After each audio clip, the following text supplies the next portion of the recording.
All right, we're live. Well, this is going to be our first podcast, and I have something to admit to you, though, Justin. Oh. This is not my first podcast. Yeah. Yeah, I actually did a few podcasts probably about 10 years ago. I think it was in 2009. I looked at it this morning. Oh, okay. And but I didn't like it. I didn't like my voice on them. I didn't have very good equipment. You didn't have your own producer in the room? Yeah, there you go. It was kind of hard without anybody talking. Like, you're just talking to yourself. It's really weird. Yeah. And I found YouTube was a lot better. So that's when I started doing a lot of YouTube videos. But I'm really excited to get started, with this. Yeah, and yeah. everything. It's going to be good. So let's go. I guess we have to talk about who we are. Yeah. I mean, we could always do the demo team. We are Maximum Impact Karate. Yeah. But I don't think that this podcast is just going to be about karate. So for all the listeners, we're from Maximum Impact Karate, and we decided to start doing a podcast to talk about different things. We might go over some self-defense, health things, lifestyle things. I've always thought of karate more than just doing karate. It's just about your whole life. So that kind of opens up a lot of topics for us to talk about. Yeah, definitely. So why don't we pass it over to Justin, and he's just going to, introduce himself. All right, guys. So my name's Justin. I have been training under Tim for quite a while. We happen to be related now because I married his daughter last year. And yeah, we'll probably talk about that a lot. Yeah. But yeah, just starting out a podcast, seeing where it goes. We like talking about interesting things. Actually, we'll talk between classes and stuff like that, and people are like, oh man, you should start a podcast because apparently we're interesting to listen to. So yeah. And so at one point we'll have to bring in our other instructor, Curtis, because obviously he always has the counter opinion, because I think he just likes being anti anything anybody else says, which will be a very interesting discussion. Yeah, he's a smart guy. He likes doing counter, arguments, whether he believes it or not, just to see where he can go with it. I remember the first time I figured that out, Justin and I were talking, and I'm like, Justin, I think he just goes with the opposite opinion. I don't think he really believes what he's saying. I think he just goes with the opposite opinion for just the sake of argument, Yeah, you're like, I don't think he's ever agreed with me on anything. But yeah, I think when he was talking to his girlfriend, she finally figured that out. Yeah. So, we got this podcast, and we came across something really interesting. Well, actually, Justin brought it up to me the other day, and I thought this was a really cool thing, and we were talking about it, and it's these things that they do in Europe called outdoor kindergartens. Yeah. So, Justin, since you got the video, kind of explain it, and then I'll give my take on it a little bit. So, explain what an outdoor kindergarten is. So, I've been looking up a bunch of baby stuff, because me and my wife are having a baby in August, and I was just like looking up stuff, and how YouTube just puts recommended things. They're like, oh, outdoor forest daycares. That sounds interesting. And so apparently a forest daycare is like, they have it's in the middle of nowhere pretty much. Like, they drive them out there on this dirt road with potholes and mud everywhere, and the kids have to dress accordingly, and they're outside the whole time. So you showed me this video, and I just thought it was great. It shows like these kids, they're kindergarten age, so that's like 5 or 6, right? Yep. And they're like sharpening sticks with these huge knives. They're climbing up trees, going up like 20 foot up a tree and just swinging back and forth. Mm-hmm. And I personally think that it's kind of a great idea. Yeah. But I wanted to ask you, what did you think? I mean, so would it be something you put your kid into? I think I would. They start them out at like 3 years old, 2 or 3 years old, but they don't do the knives and the climbing and stuff like that. They just, it's more like a daycare-ish thing. But once they start getting to kindergarten, they actually teach them how to whittle, and then they'll let them climb like 30 feet in the air, like you were saying. And they're like, the people interviewing them were like, so aren't you ever afraid that they're going to get hurt? He's like, no, because we teach them how to do it right. Yeah. And then we trust them. It's like the biggest thing that they were talking about is like there's a big trust between like you know which kids to trust. You know which ones need a little more work and stuff like that. Yeah. And then the parents have to trust the people watching their kids with knives and climbing 30 feet in the air. The one mother came in and was like, "Oh yeah, so." They interviewed her and said, "So like, are you nervous?" He's like, "Oh yeah, I can't watch. I make sure that he's down by the tree by the time I come here because like it really freaks me out." She drops him off and she says, "I can't watch." Yeah, pretty much. Now, here's the other question.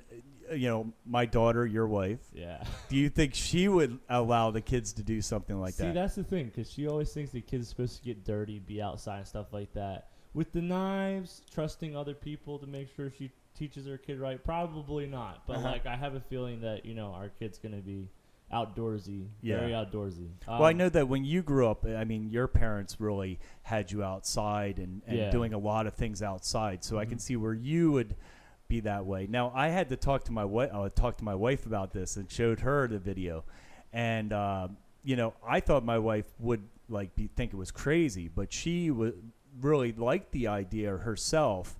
But I don't know if application-wise, like if she actually saw her kids climbing the tree, if she would she would be the mom that would have to just drop them off and head on out, and get out of there. If you get her to drop them off in the first place, right? Yeah. But the thing I really liked about the outdoor kindergarten is that there's this new book out. I think the name of the author is John Hyatt, and it's called Coddling the Youth Mind, I believe or something like that. Yeah. And he talks about how in the past we believed that we should have protected our kids at all costs.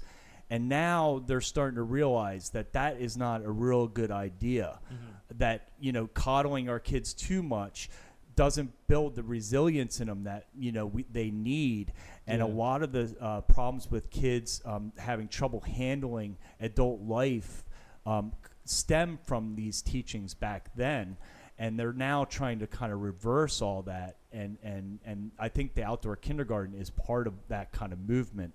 Yeah, and they were talking about how it's good for them to obviously after kindergarten they'll go into school and first grade and stuff like that. But kids need to learn how to be cold. They need to learn what's safe, what's not. They need to learn to be careful. So there's a video of one kid just playing on this log, this other kid with this giant stick just whacking it as hard as they could, 2 feet from the other one. And me just be like, all right, if a kid was doing that here, I'd be like, all right, cut that out. You're going to hit somebody. But they're like, no, they're going to learn to be careful. Sometimes people get hurt.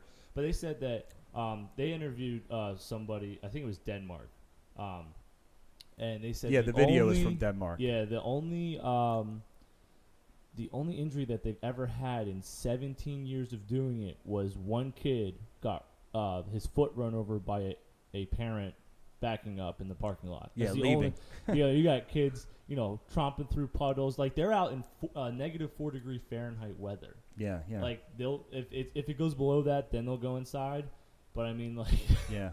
Well, I think this also has a lot to do with you'll hear Mike Rose say that safety is third. Yeah. And people are like, oh, no, safety should be first. But he said that when you make safety third, that people actually take responsibility and are more careful, because if you have the idea that it's not your job to be safe, it's somebody else, you're kind of outsourcing it to the equipment and things like that you tend to be not as safe. And we see that in the martial arts. When you put kids in a bunch of gear where they feel like they're almost invincible, that's when they tend to get hurt. But if you do sparring without a lot of equipment, then the kids will be a lot more careful because they don't want to hurt themselves or the other person.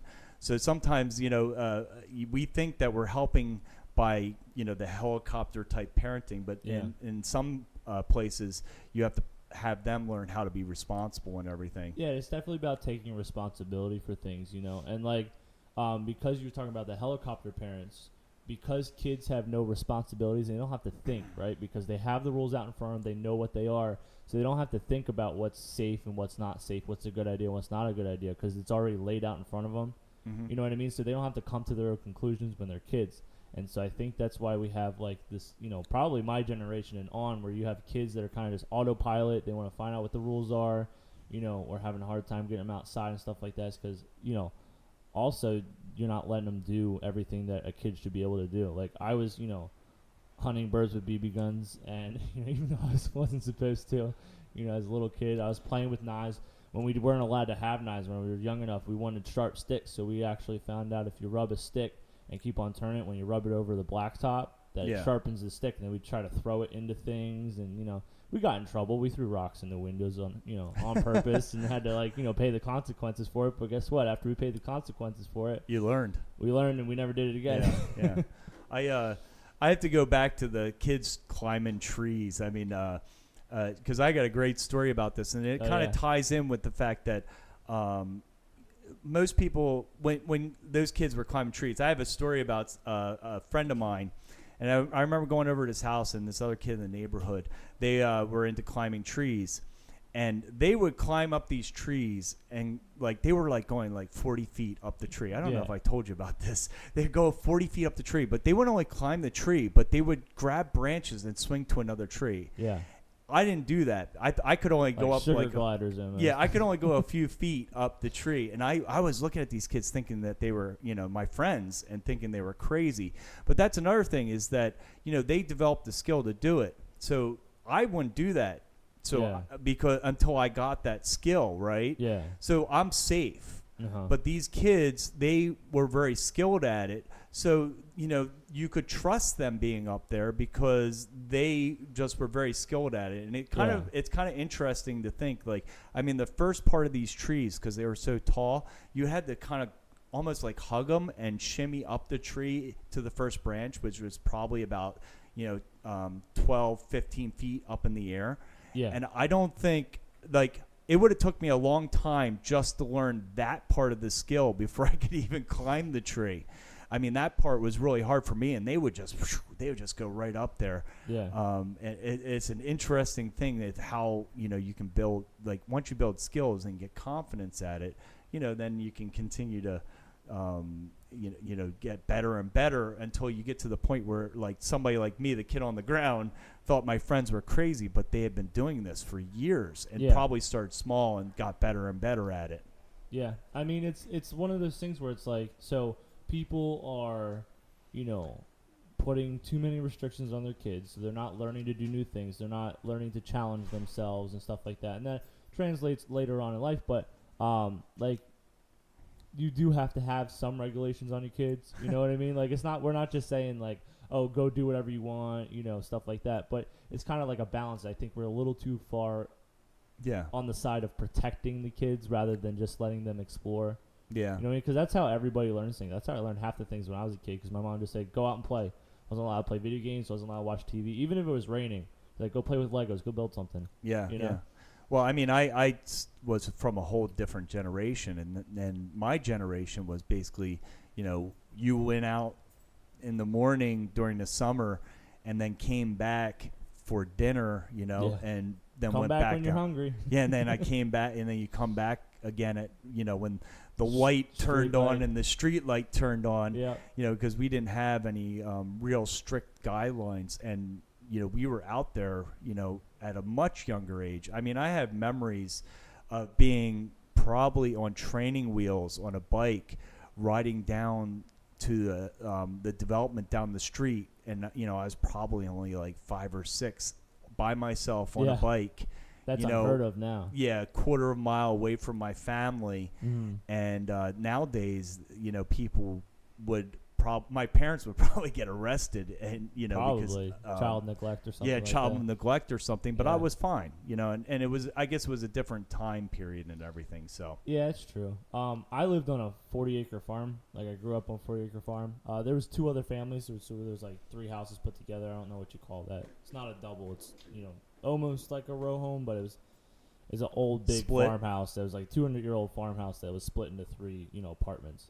And so we would just go off in the field, and my mom, when we got a dog, she'd just send the dog. She's like, go find Justin and Ryan. And then me and my brother, and she'd go find us, and then when she found us, when the dog came running, then we knew that it was time to go home, so we'd walk her back, Yeah, and that's how, if she ever needed to get hold of us, it wasn't a cell phone, it was a dog.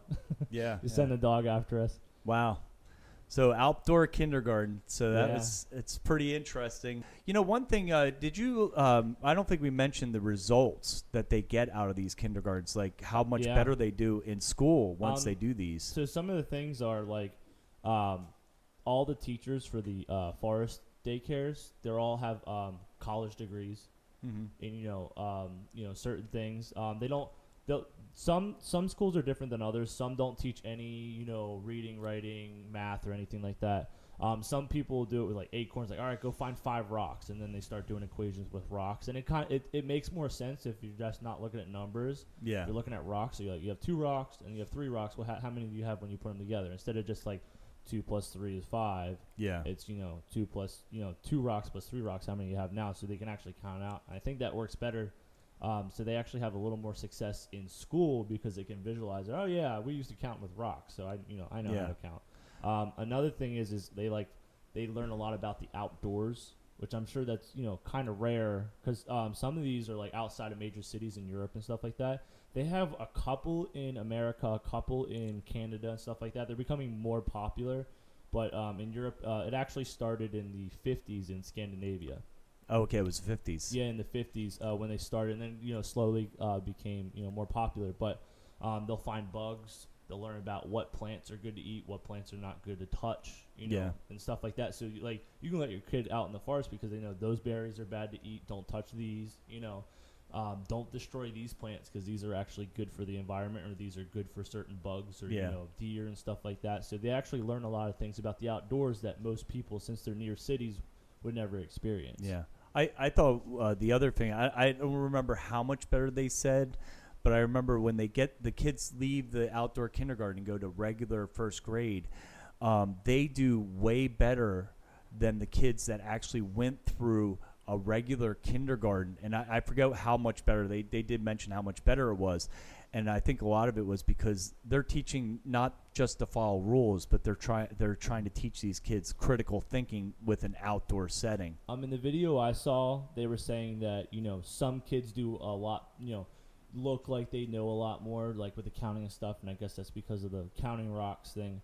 But they also said it kind of evens out after first, second grade because it's all new material. Mm-hmm. But they also said that it definitely does not. They definitely don't see a harm to it in their learning. Like they're not behind. None of them are ever behind and stuff like that. And they interviewed a teacher that was teaching first grade, and she said that she had 2 kids, and both her kids actually went through the forest daycare. Yeah. She's like, oh yeah, it doesn't keep them behind, but they actually learn more on the bugs and leaves and plants and stuff like that side than other kids would that are in a daycare learning all day and stuff like that. All right. Well, that's the outdoor daycare. Yeah. Okay.